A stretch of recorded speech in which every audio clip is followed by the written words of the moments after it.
Hello. Hope आप बढ़िया होंगे। मेरा नाम शैलेंद्र कुमार। मैं एक चीज़ कहना चाह रहा हूँ। हम सब भारतीय हैं, भारत में रहते हैं, देश अपना है। लेकिन इस देश के बारे में बड़ा इंटरेस्टिंग चीज़ ये है कि ये देश चल कैसे रहा है। क्योंकि हजारों सालों से ये बना हुआ है वर्ण व्यवस्था पे देश, ब्राह्मण क्षत्रिय वैश्य शूद्र। 90% आबादी उसी में बटी हुई है ना। वैश्य जैसे बनिया व्यापार करता है, ब्राह्मण धार्मिक गतिविधियों में लीन रहता है। सरकार आई तो मंदिर, राम मंदिर बनवाया, सरकार आई तो मथुरा में मंदिर बनवाने के जा रहे हैं। कभी उनकी लड़ाई, कभी श्रीलंका और भारत के बीच में जो अ, एक ब्रिज है ना, उसकी लड़ाई है कि राम यहाँ से वानर सेना निकली थी। तो वो ऐसी लड़ाइयों में लगा रहता है जो लाखों साल पहले, हजारों साल पहले की 9 लाख साल पहले जब राम हुआ था, नहीं हुआ था, काल्पनिक कथा है सच्चाई है। 9 लाख साल पहले का इतिहास भारत कैसे जान सकता है एक गरीब देश। अब मुद्दे की बात है, अक्षत्रिय खेती तो करता ही है, उसके अलावा वो भी धार्मिक, जो ब्राह्मण बोलता है उसकी गति, ब्राह्मण वर्ण जो बोलता है क्षत्रिय वर्ण को, उसकी गतिविधियों में इंटरेस्ट लेता है पूरा। तो अब मुद्दे की बात है, शूद्र में 6,000 जाति हैं, सब अपने शारीरिक कामों में लगे रहते हैं ज़्यादातर। कोई मटके बना रहा है, कोई झाड़ू लगा रहा है, कोई कपड़े धो रहा है, कोई बाल काट रहा है। उनको पढ़ाई से मतलब नहीं। अब देश चल कैसे रहा है? मुझे लग रहा है देश थोड़ा बहुत चल रहा है तो SC ST जो अछूत लोग हैं उनकी वजह से चल रहा है। क्योंकि जितने भी गुरु नानक देव, संत रविदास, कबीर, वो ज़्यादातर पिछड़ा या फिर शूद्र वर्ण या फिर SC ST से ही पैदा हुए हैं। डॉक्टर अम्बेडकर, पेरियार, साहू जी महाराज, अ, फूले सावित्रीबाई। सो देश ये शूद्र वर्णों की वजह से चल रहा है। क्योंकि संविधान दिया इन लोगों ने, संविधान की जरूरत पड़ी, पढ़ाई की बात करी इन लोगों ने, पढ़ाई की बात करी, है ना। और देश में समानता, न्याय, बंधुता, जो देश की रीढ़ की हड्डी होती है, किसी भी देश में खून खराबा ना हो, आपस में लोग प्यार से रहें, तो वो सब शुद्ध वर्ण या फिर ये अछूत SC ST वर्ण के लोगों ने ये चीजें करी हैं।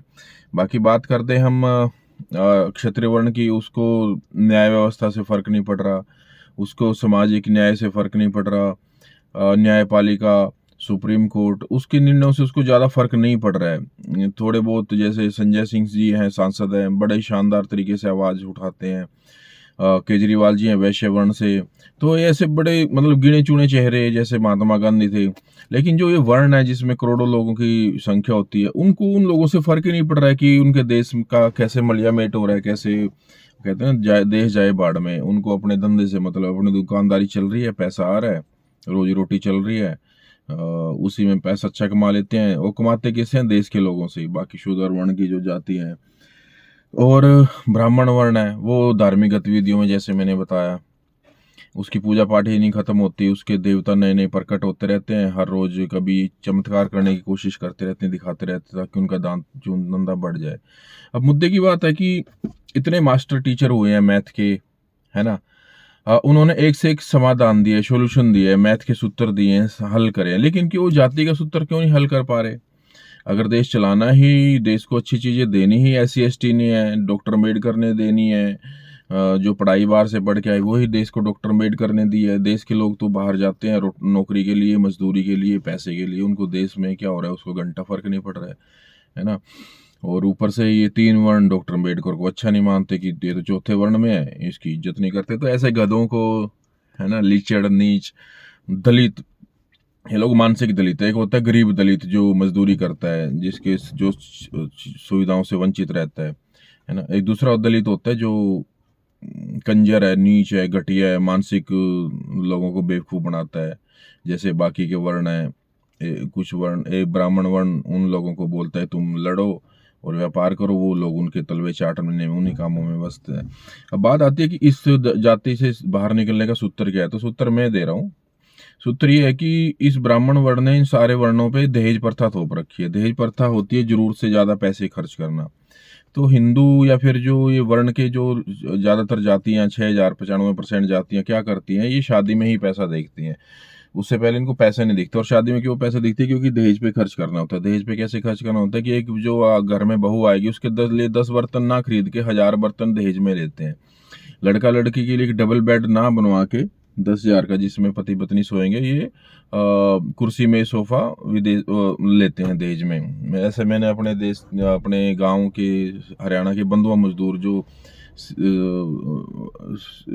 किसान के खेत में आगे से आगे काम करते रहते हैं, वो भी 20-20 हज़ार रुपये में जब लेते थे 1 साल के, उसमें भी उन्होंने कुर्सी में सोफा दिया है। सो मैं इन लोगों को ये बोलना चाहूँगा कि मैं जाति तोड़ने का एक ही सूत्र है, वो है दहेज बंद करना। मतलब आप 10 बर्तन खरीदो, एक डबल बेड खरीदो, बाकी पैसा खर्च करना शादी पे बंद करो। हमारी शादी को एक ऐसा सिस्टम बना रखा है कि एक आदमी मोबाइल फ़ोन का आविष्कार कर ले कि इतने रिश्तेदारों को बुलाओ, इतने प्रेम प्यार दोस्तों को बुलाओ, उनको मनाओ, इतना फर्नीचर दो, इतना दहेज का सोना चांदी, इतने टटरम होते हैं कि एक अनपढ़ आदमी उनको आराम से करता है। वही अनपढ़ आदमी अगर एक कार बना लेना, मुझे लग रहा है वो कार बनाना ज़्यादा आसान है। शादी का इतना तामझाम होता है भारत में। तो अब बात आती है कि अगर दहेज बंद कर दें तो ये जाति का फॉर्मूला खत्म हो जाएगा, जो जाति सिस्टम बनाया हुआ है। क्योंकि जाति दहेज दे सकता है सिर्फ ब्राह्मण, क्योंकि उसने हर जाति को दे दिया हाथ का काम। कोई वही मैंने बताया था, धोबी है, नाई है, कुम्हार है, मटके बना रहा है, सफाई कर रहे हैं, वाल्मीकि, है ना। लेकिन ब्राह्मण खुद क्या कर रहा है, वो खुद कर रहा है कि मरने और शादी पे मंत्र पड़ता है मुंह से। ना वो थकता है कि राजपूत की तरह खेती करके, जाट की तरह, गुजर की तरह, वो सिर्फ मुंह से मंत्र पड़ता है। हाँ, चाहे कोई किसी भी जाति में मृत्यु हो या कोई शादी हो, तो वो उसकी कमाई 365 में से 365 दिन है, क्योंकि आदमी तो कभी भी मर सकता है। तो वो इस दहेज की कुप्रथा को सहन कर सकता है। वो कितने बर्तन दे, कितना फर्नीचर दे, कार दे, मोटरसाइकिल दे। लेकिन अगर ये कुतर्क, सभी ये घटिया सा जो शादी में पैसे खर्च करने का रिवाज है, ये अगर बाकी जातियां छोड़ दें तो हर जातियां अरबोपति करोड़ोपति बन सकती है, कंपनियों के मालिक बन सकती है। क्योंकि मोटा मोटा अगर 5 लाख खर्च होता तो 1 लाख खर्च करे। ज़्यादातर हिस्सा 1 लाख में से 70-80 हज़ार रुपये रोटी सब्जी पे पार्टी में दे। एक कार में बारात ले आए, 8-10 हज़ार की एक कार किराए पे आ जाती है, एक 5 हज़ार का डीजल। बाकी 4 लाख में से 2 लाख भी लड़का लड़की जो नई शादी हुई है उनके हाथ में रख दे, तो वो 2 लाख से बहुत सारे कारोबार कर सकते हैं। और हमारा बढ़िया ही एग्जाम्पल है वैसे वर्ण, कि उसने 10-10 रुपये में काम शुरू किया, आज वो 10 करोड़ का मालिक है। तो जब वो 2 लाख से काम शुरू करेंगे तो वो भी 5-10 साल 20 साल में कंपनियों के मालिक बनने से उनको कोई रोक नहीं सकता। तो यही एक जाति का फॉर्मूला है, जो मैथमेटिक्स से कह लो या फिर सामाजिक कुरीति या डॉक्टर अम्बेडकर के फॉलोअर होने के नाते ही जो इसको खत्म कर सकता। नहीं तो इस जाति के फॉर्मूले को कोई खत्म नहीं कर सकता, है ना। तो इस पे काम करो और देश को आगे बढ़ाओ, डॉलर को रुपए से नीचे लेके आओ, कंपनी खड़ी करो, है ना। ये मेरा संदेश है। Thank you so much. जय भीम, जय भारत।